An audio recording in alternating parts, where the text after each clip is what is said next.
People with Down syndrome are living longer than ever, but that increase in life expectancy is revealing a growing issue. By the time they hit their 50s, they have a 1 in 2 chance of developing dementia. This is presenting a challenge to already stretched care services, and families are being faced with some tough decisions.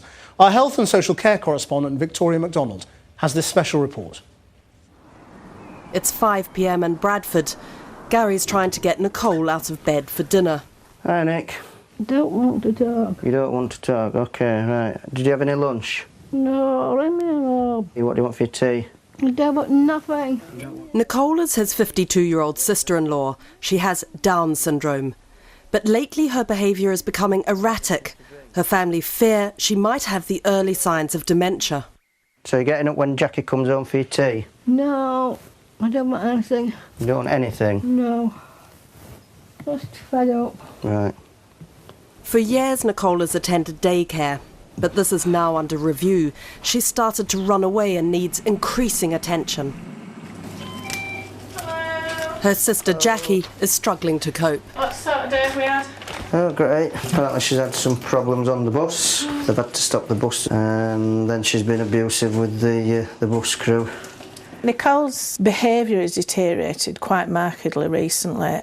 Some days it could be very stressful indeed. Britain has an estimated 60,000 people with Down syndrome. They're far more prone to get dementia than the rest of the population. Sue's coming on Wednesday morning. I don't care. No, no. Fed up. I'm not going to bed. Already? Yeah. You've only just stopped. You haven't even finished your tea. You don't want any more.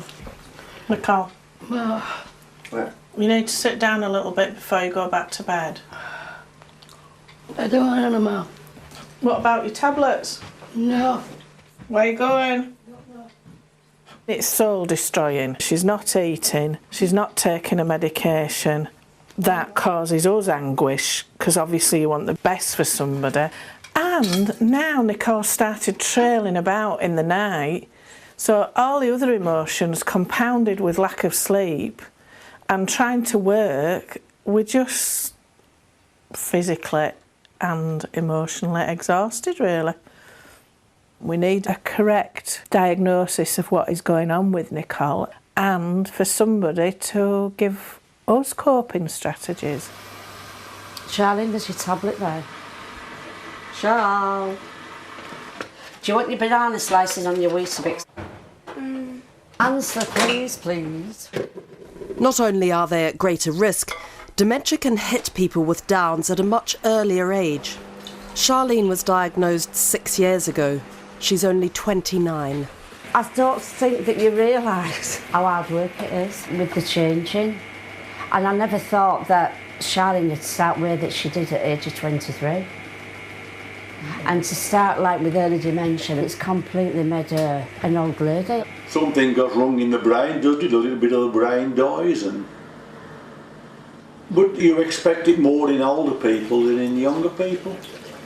Charlene was unusually young to get dementia, but the risk for people with Down syndrome does increase rapidly with age. For Nicole, it's very high. Studies show she has a 1 in 2 chance of developing the disease, and there could be thousands more like her in the UK. Because of the high prevalence rate, you can extrapolate from that how many people might develop dementia. So we've had figures since 1995. That means we've had figures for 16 years. In theory, everyone should have been ready for the number of people who are developing dementia. Since the 80s, life expectancy has more than doubled for people with Down syndrome, and many now live into their 60s. This presents many challenges for their families and Britain's stretched care services. Today, Dr. Bayliss is assessing Nicole. It can take several months and is crucial for making decisions about her future. We did some assessments a couple of years ago, so what I'm doing is sort of repeating those, Right. see if there's been any change. Should we have a little look at some pictures? Yeah. OK, come and sit down here then. I don't think these are good as your Elvis photos. You'll never get it. Oh. Right, OK, you bring your Elvis photo. Diagnosis is difficult. Not only does Nicole have learning disabilities, but she also has other health problems that can produce dementia-like symptoms. Do you know what that is? Okay. A suitcase, yes. o'clock. I'm coming home in my bedroom. I think you might find one of those in the kitchen. I don't know. What do you like doing today? Nothing. I'm going out in a minute. I'll need to come back and see you again Yeah.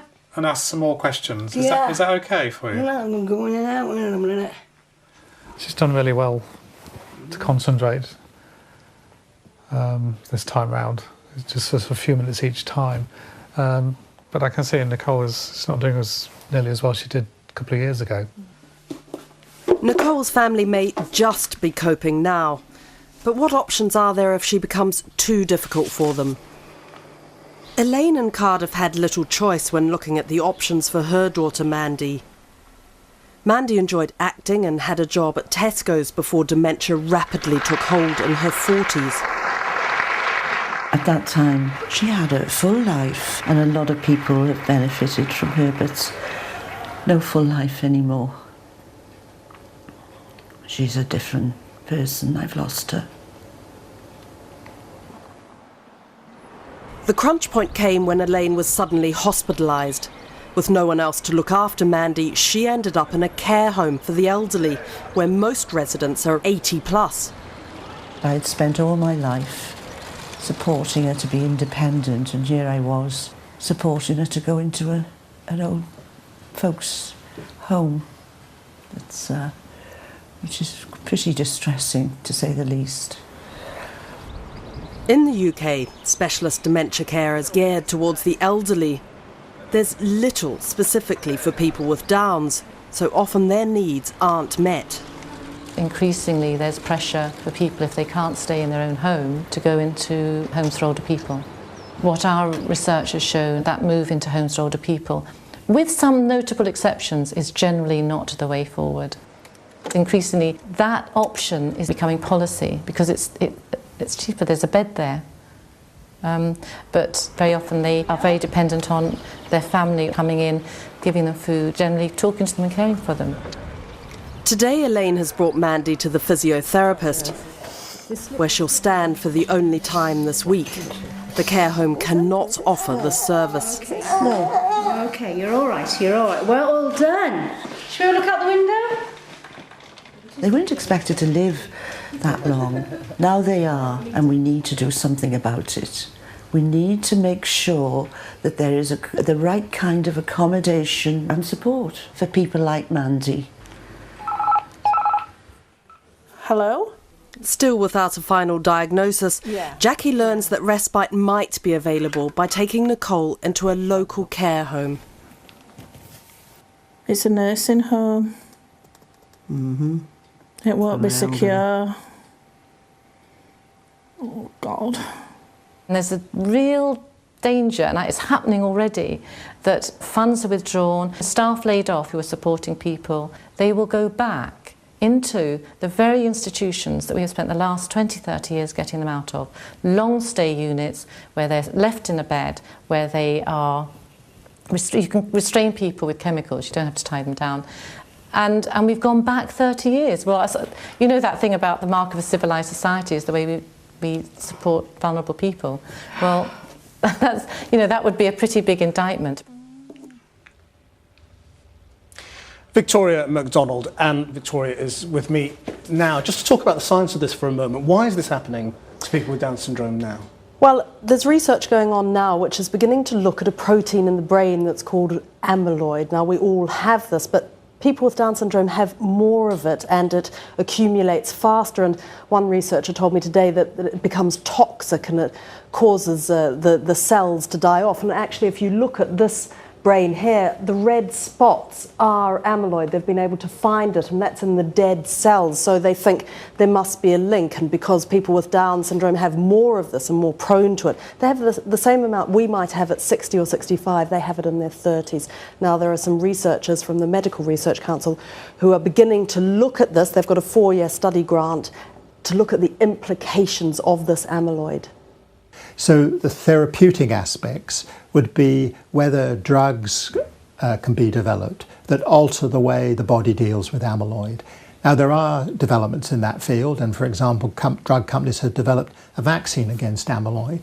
Now, when that was tried, there were problems with that, but one might anticipate that something like that might eventually be developed again to be found to be quite safe. And of course, the importance of this is that if you can develop a vaccine, it means that you can deal with dementia, and everybody, all of us, before it develops, rather than when it happens, when it's too late. Thanks, Victoria.